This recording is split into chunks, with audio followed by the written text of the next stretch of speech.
Kemi Badenoch held a press conference yesterday. 25 minutes, a lectern, a row full of journalists, all the full production, the full shebang.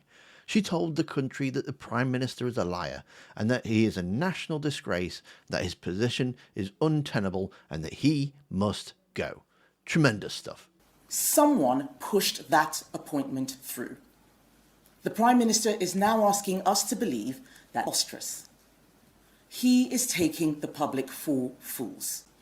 We know that Number 10 was told that Mandelson had failed his vetting because journalists told them in September last year.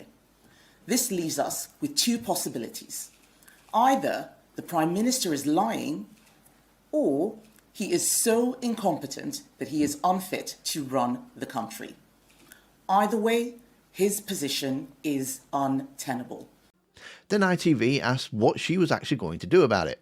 You asked what it is we're going to do about it. I am now considering every parliamentary option, but the fact is the country gave Labour a landslide 2 years ago. I do not have enough Conservative MPs to win a vote of no confidence. The people who can do that, who can make this happen, are Labour MPs. 25 minutes of constitutional fury, the phrase untenable position deployed roughly as often as punctuation, and her conclusion was, the people who should probably sort this out are the ones who work for the other side. Right, let's talk about what's actually going on here. So, for context, because this story has a lot of moving parts, Peter Mandelson was appointed Britain's ambassador to Washington in late 2024. The Guardian reported this week that before he took the job, he failed his security vetting. UK security vetting is a Cabinet Office body that looks at his background, and they said no. The Foreign Office overruled them, granted the clearance anyway, and off he went. Starmer says he didn't know the vetting had been overruled when he told Parliament that due process had been followed. Mandelson was fired last September once the full extent of his Epstein connections became undeniable. He was arrested in February, and now this second wave. Is it bad? Yes. Yeah, it doesn't look great at all. A man who failed his security checks was handed one of the most sensitive diplomatic posts in the country. That's a serious process failure, and Starmer telling Parliament that due process was followed, whether through ignorance or otherwise, is a genuine problem. Was the Prime Minister aware of this intimate relationship when he appointed Lord Mandelson to be our ambassador in Washington? Mr. Speaker, as she and the House would expect, full due process was followed during this appointment, as it is with all ambassadors.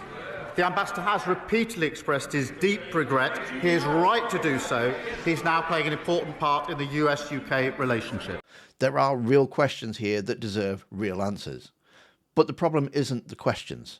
The problem is the person who's asking them. Kemi Badenoch has been calling for Keir Starmer to resign since November 2024. From her very fourth time at PMQs. And it wasn't over Mandelson back then. The vetting story is only just broken this week. Back in November of 2024, during a row about viral petition for a general election, she told him this. All the investment, all the benefits of the budget, but she didn't know how she was going to pay for it. I noticed that having come here criticising the national insurance rises over and over again, on Monday she admitted that she wouldn't reverse the position that was set out.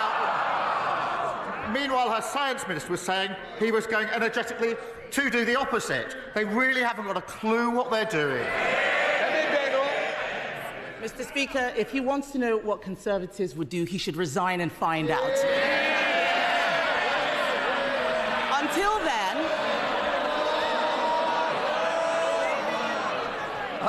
I'll decide when there's more.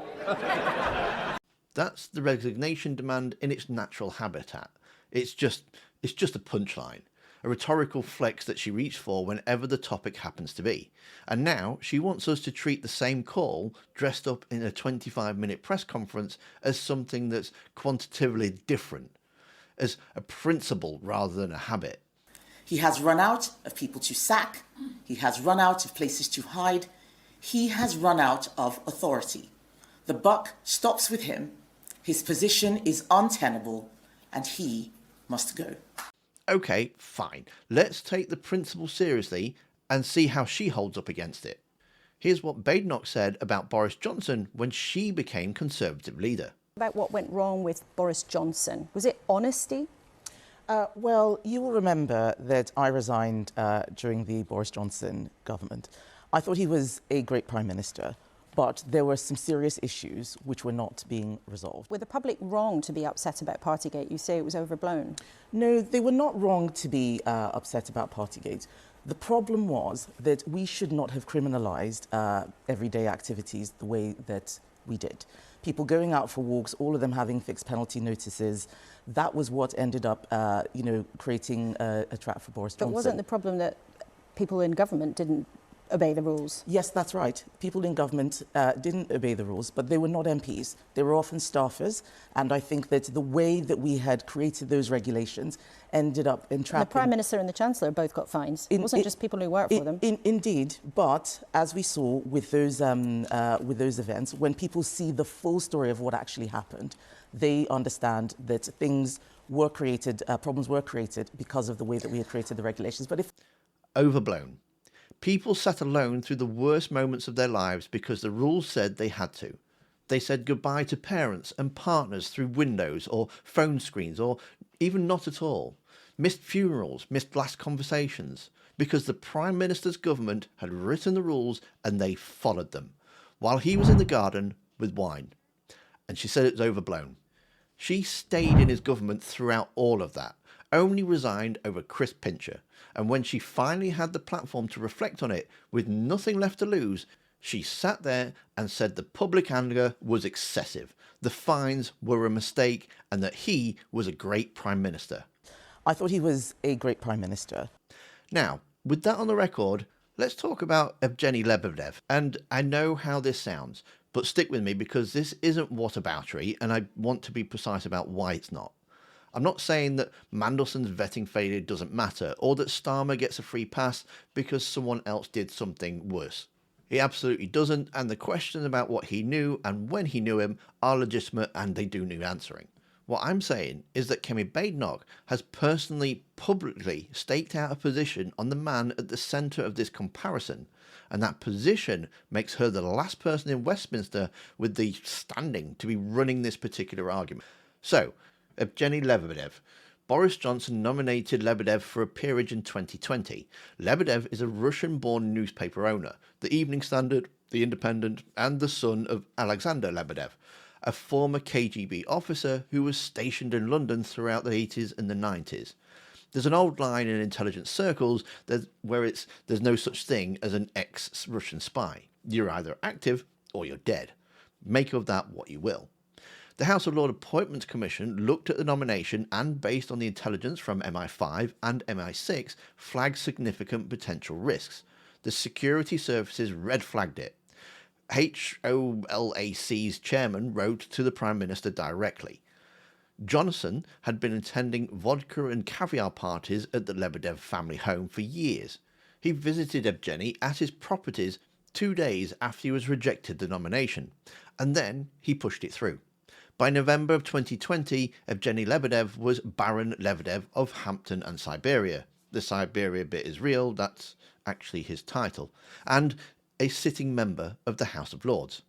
Johnson denies overruling the security device. His team says normal process was followed. What is not in dispute is that the security services raised concerns. The Appointments Commission raised concerns, and the peerage happened anyway. Parliament passed a motion forcing the release of relevant documents. The questions were serious enough that MPs from his own party voted to demand answers. Mandelson was a bad appointment that turned out badly. That's a failure of judgment, and Starmer owns it. What Johnson did with Lebedev was take a personal friend, the son of a KGB officer, and push him into the register over the objections of the intelligence services, and then deny there was anything to see. Kemi Badenoch called that man a great Prime Minister. She said Partygate, the thing where he broke his own laws and lied to Parliament, was overblown. And she is now standing at lectern telling us that Peter Mandelson failing a vetting process that the Foreign Office civil servants subsequently overruled is a matter of such profound national security concern that the Prime Minister must immediately resign. It is your job not to appoint people who pose a risk to this country to the highest roles in our diplomatic service. He would say it is your job not to repeatedly mislead Parliament. The ministerial code, apparently, is only constitutional cornerstone when the person violating it isn't her friend. Which brings us back to the press conference and the question that she couldn't answer. If you genuinely believed that the Prime Minister had lied to Parliament, compromised national security and done something so severe it demanded immediate removal from office, you'd call the vote. You'd lose it by 170 seats, and you'd lose it loudly. You would put every MP, every Labour MP on the record. You would force them to stand up in the chamber and defend him. A vote of no confidence you lose is still a vote of no confidence. It makes the news. It still does its thing that the opposition is supposed to do. And yet, she won't do it. You asked what it is we're going to do about it. I am now considering every parliamentary option, but the fact is, the country gave Labour a landslide 2 years ago. I do not have enough Conservative MPs to win a vote of no confidence. The people who can do that, who can make this happen, are Labour MPs. Every parliamentary option, except the main one, the one that exists for this purpose, because a lost vote ends the story and the press conference keeps it running. The theatre is the whole point. This is just theatre. There's something else worth saying about why she's running this particular play so hard as well. The Conservatives have had 5 leaders in 5 years. Badenoch is the latest. The defining charge against her party isn't policy. It's that a party that can't keep a leader for longer than a lettuce is seriously destroying its own credibility. The last thing that she needs going into the next election is for that still to be the story. So the solution is obvious. If Labour's leadership looks as rocky as theirs did, the story changes. If Starmer goes, or even if it just looks a bit wobbly, suddenly it's not the Tories burn through 5 leaders, it's politics is chaos everywhere. Every resignation call, every press conference, every all roads lead to resignation soundbite on the BBC becomes less about constitutional principle and more about reputational management. It's all dressed up in a grave language about parliamentary standards that she even couldn't locate when her leader was trashing them in Downing Street Garden. She's not wrong that Starmer has questions to answer. He absolutely does. She's just the last person that should be asking them.